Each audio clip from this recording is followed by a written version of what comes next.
everybody. Welcome back. Happy Thanksgiving. I hope you had a great holiday, whether you were with family or not. I hope it was awesome and you let yourself enjoy lots of delicious food and more importantly, lots of lovely company.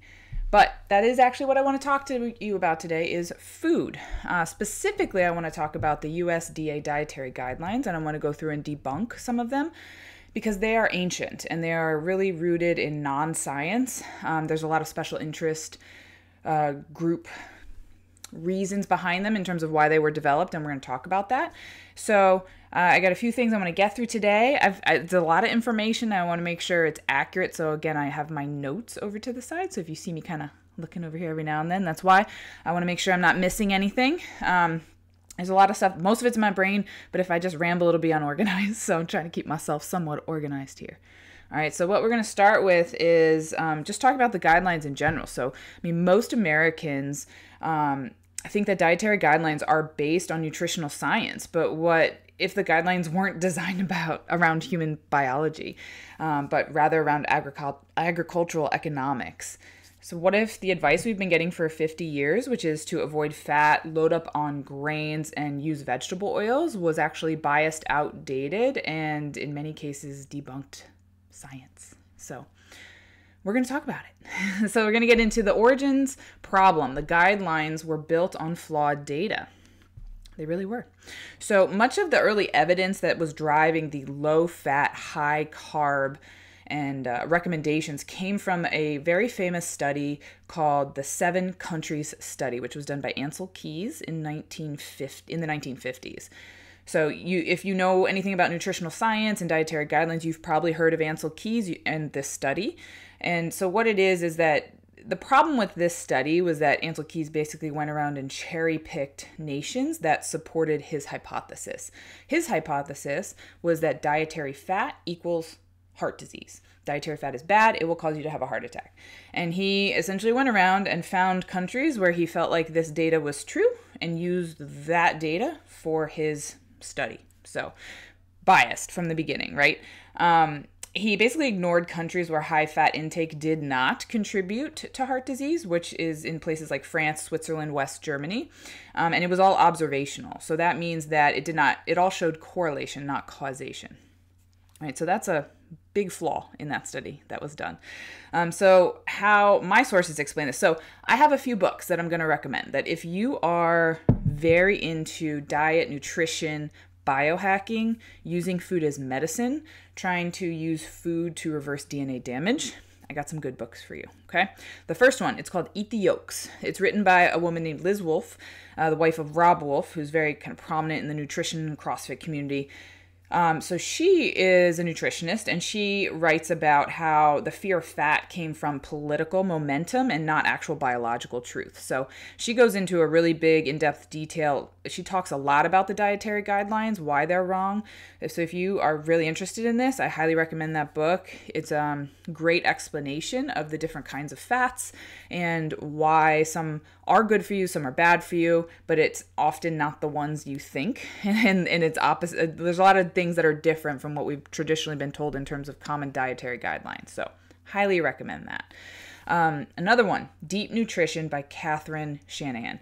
Cannot recommend this book enough. She's a physician, and she gets in the weeds with kind of the epigenetics of food and how what you eat can change your gene expression, and moreover, how what you eat can change the genes that are passed on to your children, which is really cool. So everyone has these things in our genetic code called telomeres, and how the certain foods that you eat can change what genes are expressed on those telomeres and how long and how short they are.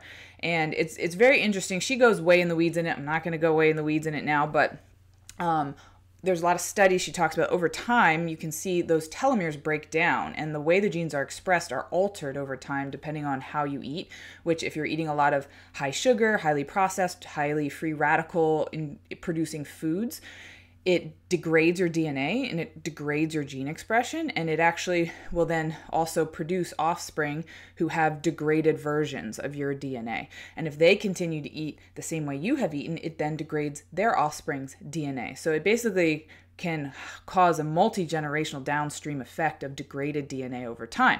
The opposite is also true. If you figure out how to eat in a way where you're having optimal gene expression, you can then pass that on when you're pregnant as a woman to your children. And also as a man, in terms of the sperm and the genetics that you're passing on in your sperm content, you can optimize your genetic expression based on the food that you're eating so that the children you create have the best version of your DNA. And if you teach them how to eat well and they understand the importance of that throughout their lives, they can then create genetic, or their offspring will then have the best version of their DNA, and you can actually create generations that are improved generation after generation, which is also very cool. So, but she talks a lot also about the pillars of nutrition within cultures that have the most people over the age of 100, and they're in multiple geographic locations throughout the world. They have no contact with each other. They're very kind of rooted in their history and in ancient eating tradition. And she went through and found all the commonalities that she calls the 4 pillars between all of these cultures, and what is it that they eat that helps live them a long and healthy life. And we're going to talk about that more. But so that's a very good one. A more recent one is called Good Energy, written by Callie Means. You probably know her. She's been in the news. Whether you agree with her politically or not, the content of this book is freaking fantastic. I cannot recommend it enough. It's called Good Energy, and so it basically explains how metabolic dysfunction is driven much more by processed carbs, industrial oils, and such as seed oils, and then mitochondrial stress, as opposed to by whole food fats. So she talks about metabolic syndrome. We're going to talk about that a little bit too. Metabolic syndrome is the trifecta of hypertension, or known as high blood pressure, high cholesterol, and diabetes. And how if you have those 3 diagnoses, you have something called metabolic syndrome, which just puts you at much higher risk for all sorts of chronic disease and poor health outcomes. So we're going to get into more detail about all of that. But I wanted to talk a little bit about major agricultural interests and how that steered the development of these guidelines originally. So you have to remember, USDA has a dual mission. It is to promote agriculture and give nutrition advice. So you can see how there might, just off the bat from their mission, there's going to be some conflict of interest there. So the major commodity crops in this country are corn, wheat, and soy. Corn, wheat, and soy. So those are the derivatives of many of the additives to the products we see today in stores. So from those 3 products come high fructose corn syrup, refined grains, and industrial seed oils such as soybean oil, corn oil, cottonseed oil, safflower oil, and canola oil, to name a few. So again, big conflict of interest. So recommending, if the USDA were to go and recommend fewer refined grains, fewer sugars, and less seed oils, this would cause huge agricultural harm in the agricultural sector. So these products were instead positioned as heart healthy. Okay, so that's a little bit of background in terms of how these recommendations came to be. And then lastly, the seed oils were labeled as heart healthy based on weak evidence. Okay, so early studies claimed that polyunsaturated seed oils would lower cholesterol. These studies were short term. They measured only cholesterol as a marker in the blood level. So they checked your serum cholesterol level, isolated. That's the only thing they checked. Okay, so that is, it's a surrogate marker. It is not an actual marker for your overall health, and they did not take into consideration health outcomes in anybody in these studies, meaning did these people develop chronic diseases? What other medical problems did they have? How long did they live? None of that was taken into consideration. And it also ignored the oxidative instability and inflammation potential of these seed oils. So Catherine Shanahan, in her book, Deep Nutrition, she goes extensively into this. So if you really want to get in the weeds about it, I talked a little bit about it in my last video on inflammation, but she goes into it about how omega-6, heavy, easily oxidized, and they generate toxic aldehydes, which impair cell membranes, mitochondria, and metabolic signaling. So all those hormone processes within your body. We talked about that in my last video. So if you need a little refresher, you can go back and listen to the inflammation video. If you want to get really in the weeds, there's a lot of great information in Kate Shanahan's book, Deep Nutrition, and the other books that I talked about as well. So the biggest information failures, we're going to go through a few of these. So failure number 1, Fat is bad. That's kind of been hammered into us and the general public for a long time. If you eat fat, it's bad for you. Try to eat low-fat everything. That's not always true. Sorry, I need coffee. Okay, so that's based on the outdated cholesterol theory that we just talked about. And so what the guidelines suggest along those lines is that you should avoid eggs, you should avoid butter, you should avoid all saturated fat, and then you should replace all of this with vegetable oils and grains. One very big example of this is the use of margarine. Margarine is just seed oils in solid form. So you're just spreading seed oil on your bread or using it in your potatoes in the place of butter. That's a common example. A lot of people have that in their household. So debunking this, dietary cholesterol has minimal effect on your overall cholesterol for most people. Saturated fat in the context of a whole food diet does not increase heart disease risk, and that's been shown over and over in modern meta-analysis, which are like compilations of modern scientific studies. And then removing fat out of your diet actually increases consumption of refined carbohydrates and sugar, which leads to skyrocketing obesity, diabetes, fatty liver disease, and multiple other chronic diseases. And you can see that over time. If you look at data that's been reported over the years on health diagnoses, we'll talk a little bit more about that later too, but ever since these dietary guidelines were implemented and fat was taken out, replaced with grains and sugars, the number of people diagnosed with chronic disease has just skyrocketed. All right, we're going to failure number 2 is going to be the grain heavy recommendation. Okay, that was financially motivated. And the guidelines place refined grains at the base of the old food pyramid. So I'm in my early 40s. You probably learned about the food pyramid as I did as a kid. And you remember the very bottom was grains. It was all the way across, meaning it should be the largest volume of food that you consume in the day based on these guidelines is grains. And that's everything from breads, crackers, rice, things like that.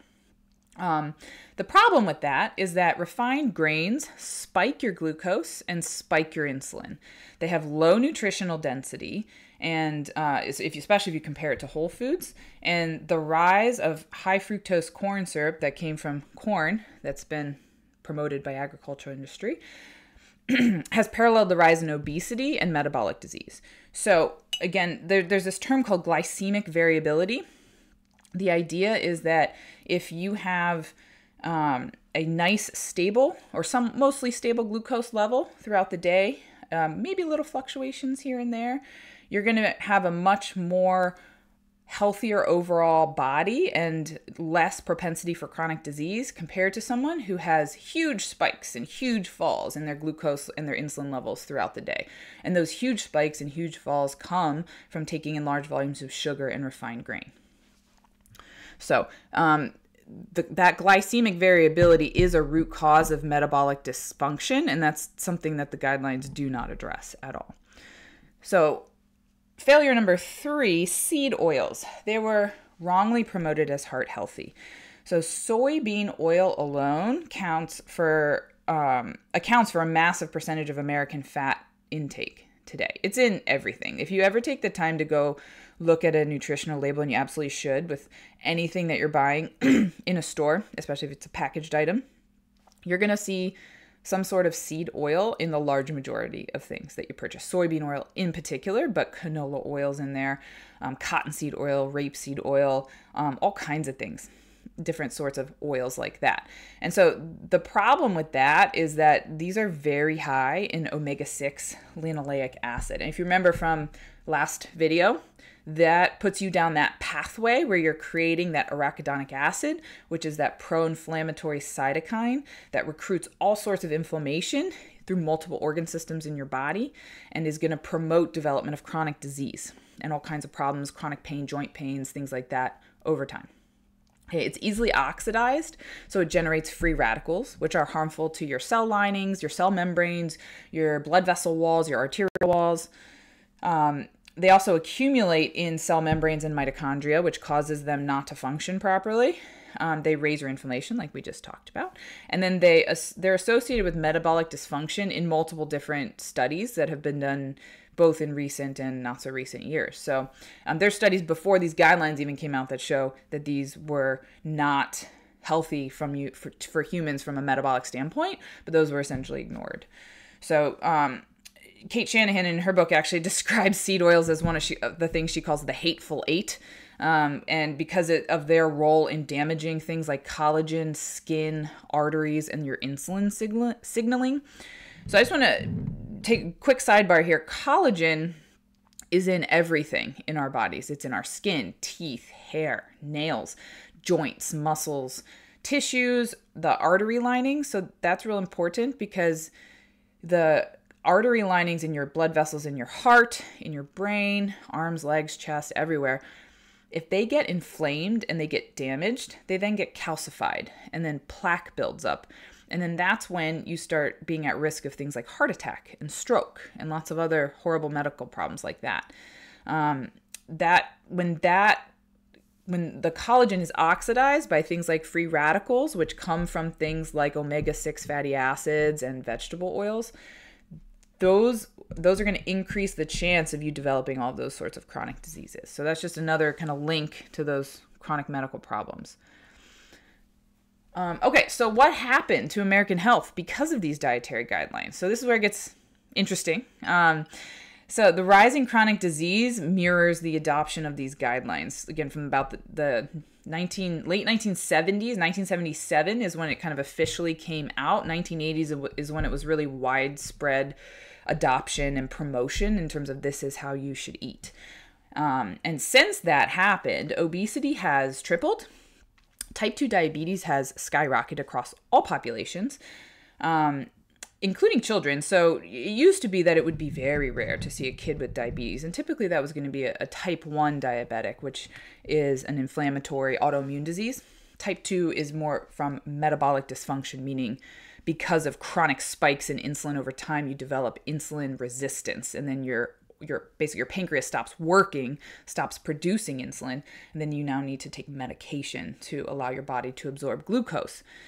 So kids in like middle school, high school now are getting diagnosed with type 2 diabetes and being put on oral diabetic medication. Like this, the number of people that's happening to now is huge. And it's really terrifying that these young people are getting diagnosed with these problems. That's also along the lines of something called non-alcoholic fatty liver disease. You might have heard people talk about fatty liver. Many people have been diagnosed with fatty liver. And what fatty liver is a reflection of a high grain, high sugar processed food diet. You just get these fatty deposits in your liver. Your liver just stops working the way it's supposed to. You can eventually get liver failure from it. I mean, that's pretty extreme, but you can get to that point. But it's a reflection of metabolic disease. People with non-alcoholic fatty liver disease often have a high visceral fat content. So visceral fat is the fat in your belly around your organs. And that visceral fat is very highly correlated to poor health outcomes. So the higher your percentage of visceral fat, the less healthy you are from a metabolic standpoint and from a chronic disease standpoint.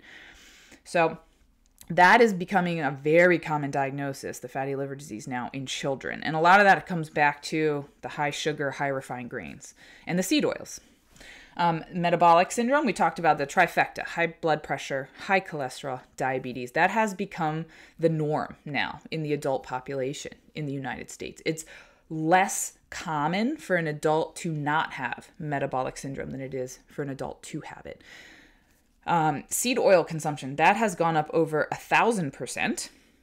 And then the high fructose corn syrup intake exploded because it's in everything. If you look at the nutritional labels, that's pretty much, if you're looking at just kind of generic foods in the aisles, that's going to be the sugar additives, high fructose corn syrup, because it's cheap and it makes it sweet and it makes it addicting. So again, I will caveat, this is all correlational data. This is not causation, but this is correlational. So keep that in mind. It's very interesting to see how all these numbers have exploded. And modern research is focusing a lot on metabolism, not on macros. When I say macros, I mean fat, protein, carb breakdown of food.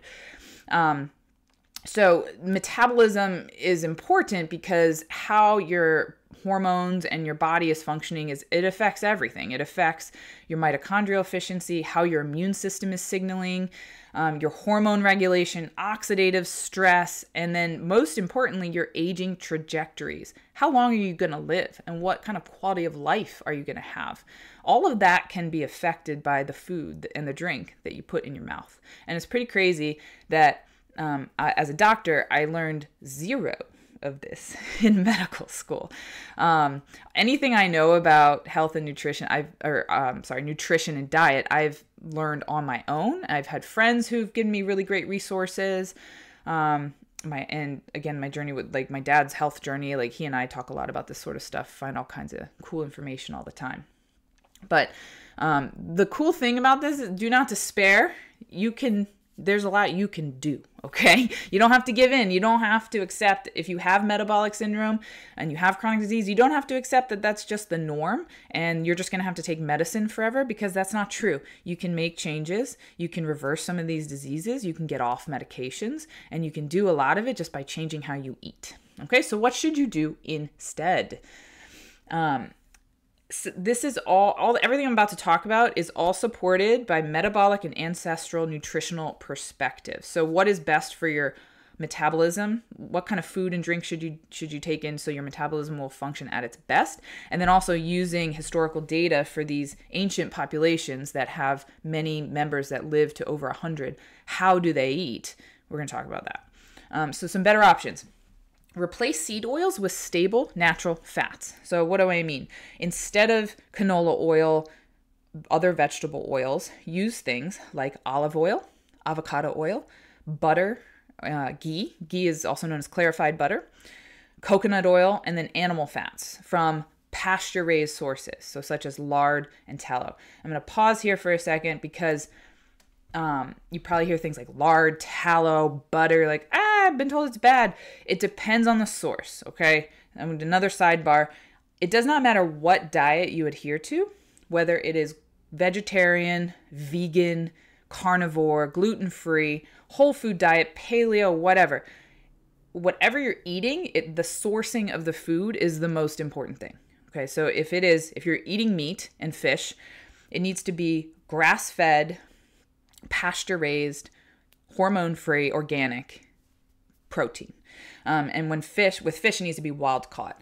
And the reason why is the quality of the meat that you get as a result of an organic pasture-raised cow is so different from the nutritional density and the hormones and everything that you're eating when you consume like a factory-raised cow.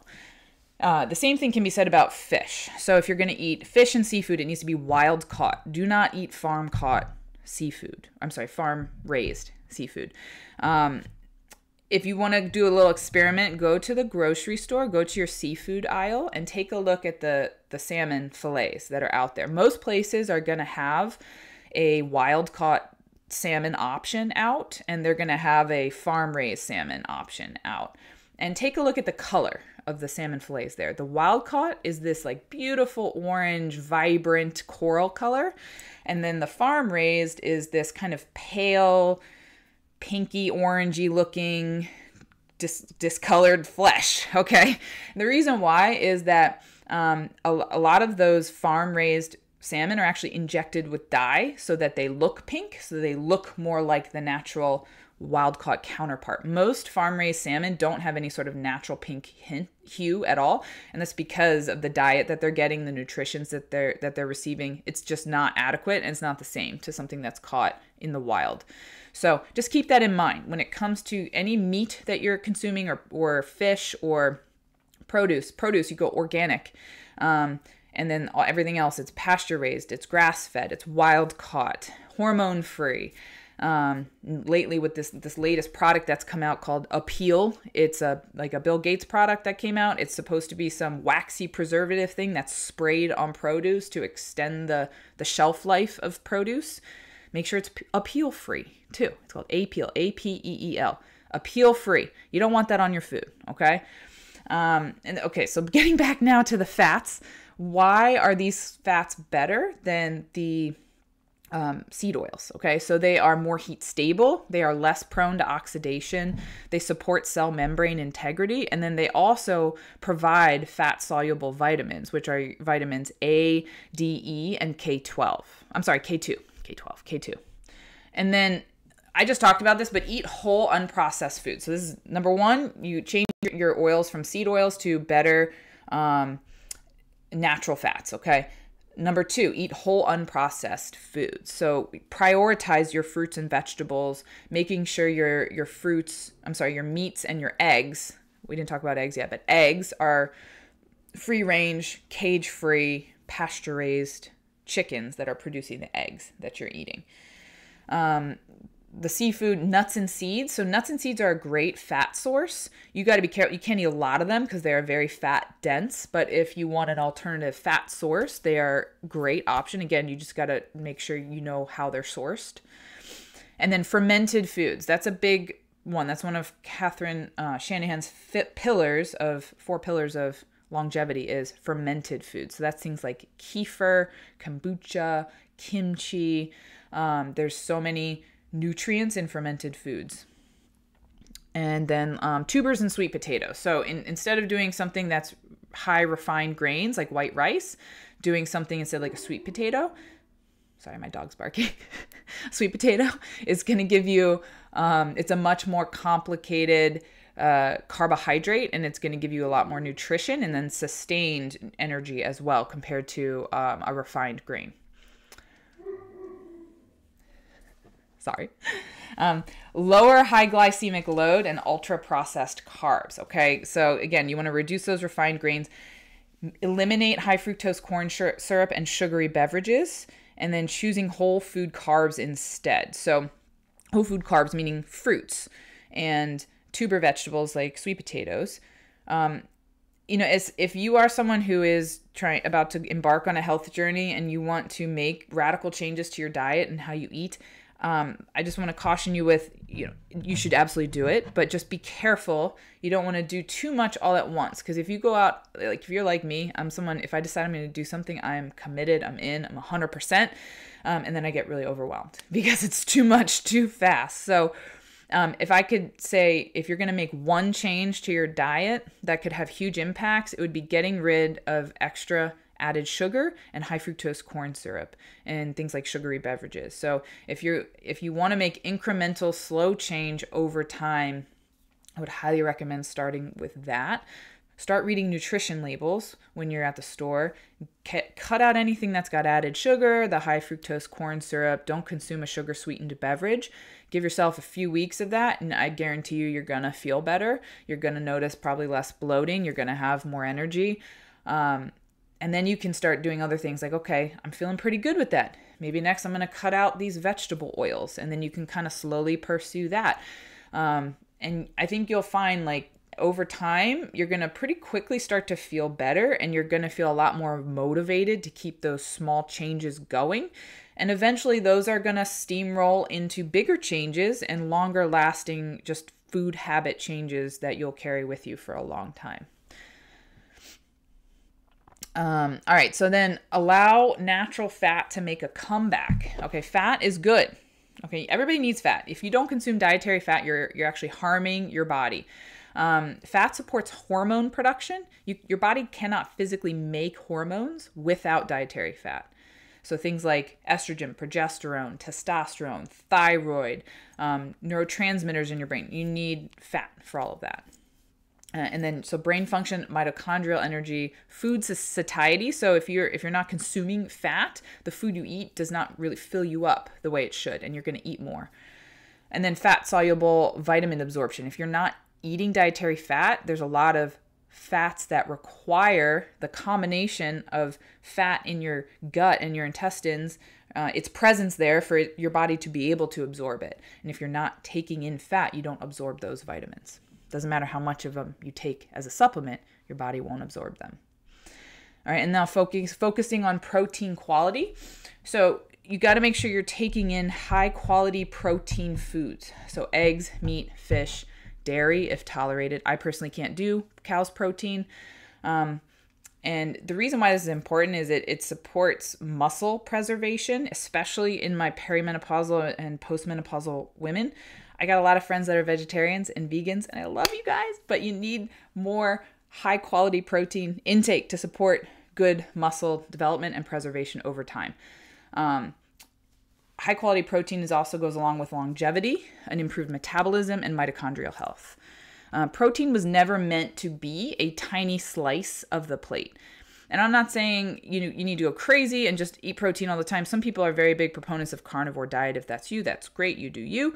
But in general, when you look at your plate, you can kind of think of it as the thirds rule. So eat 1/3 should be protein, 1/3 should be vegetable, and then 1/3 should be some sort of complex carbohydrate. So you could do that. That could be sweet potato. That could be sweet potato and some fruit. That could be things like that. And then protein was never meant to be just like a tiny little, afterthought for your meal. It needs to be a bigger presence in your diet if it's not already. And if you're looking to build muscle, one kind of good rule of thumb to live by is 1 gram of protein per pound of body weight is a kind of a good goal if you're looking to build some muscle. All right, so I think that's all the important information that I wanted to cover today. So I'm going to close out here in a minute. And I just wanted to say before I do that, I'm going to have some documents attached here for this video, and it's just a little PDF. It's a summary. I covered a lot of stuff. I didn't do slides this week, and so this document is just going to kind of have some of the highlights and main points that we talked about. And so I just want to encourage you, if you really want to get out there and make some changes in your diet, it's totally doable. One other thing, tip for the grocery store is, stick to the periphery. If you're ever really not sure what to buy, just think of it this way. Stick to the outside. Go through the produce, the meat and dairy. Just don't go in the aisles in the middle unless you're going in for spices or something like that. That's kind of a good rule of thumb. If you do start to get products off the shelves, just read those ingredients. And don't be discouraged, because it's going to take time to figure out what brands that you like that are going to be compatible with the new kinds of foods you want to take in. So if you have a favorite brand of chip or a favorite box of something and you want to get some natural alternative, you're going to need to read a lot of nutritional labels, and it's going to seem daunting and overwhelming at first. I promise you it will get faster each time, because you're going to learn what words to look for. You're going to learn what brands you really like, and you're going to be able to then get in and out and shop as fast as you used to once you figure out what kinds of things you like. And I will just say, I have no affiliation at all with this company, but there's a company called Thrive Grocery Store online. That's something me and my family use. They promote a lot of brands that are natural, gluten-free, organic. There's no added food dyes, no added sugar, no high fructose corn syrup. They have everything from like shelf-stable foods to frozen foods. And if you live somewhere where you don't have a grocery store that has the kinds of foods that you want to start eating, you can get anything online. There's tons of options online for you to be able to find the food that you want to eat. So Thrive is a great option. They have their own brand too, so it's cheaper than a lot of grocery store brands. So I highly recommend you check them out. And another thing, in terms of meat, eggs, even produce, there's look around or check out around you to see if there's a farm or a CSA or something you can join. I'm lucky in that my dad has a farm and he raises cows and lambs, and so we get our year allotment of meat from him, and it's pasture raised. I know where it's come from. I know the quality of it. But there's plenty of other farms out there that do that, where you can purchase a cow or a half a cow, or you can subscribe to some sort of meat CSA. You can do the same thing with produce. You can do this. There's companies online where you can order stuff. It'll come in the mail frozen to you for seafood as well. So there's lots of options out there. I don't want you to be discouraged if you live somewhere where you don't feel like you have good access to this kind of stuff. So in closing, I've got a little thing written out here. I just want to make sure I say everything, get it right. But I just wanted to make sure that the reason I put this video together was just to kind of hammer home that these dietary guidelines, they were not created to optimize human metabolism. They were created during a time where agricultural economics and flawed observational studies and fear-based hypotheses were shaping the nutrition advice. Today we know better. Our cells run on whole foods, natural fats, high quality protein, stable glucose, and minimal inflammatory exposure.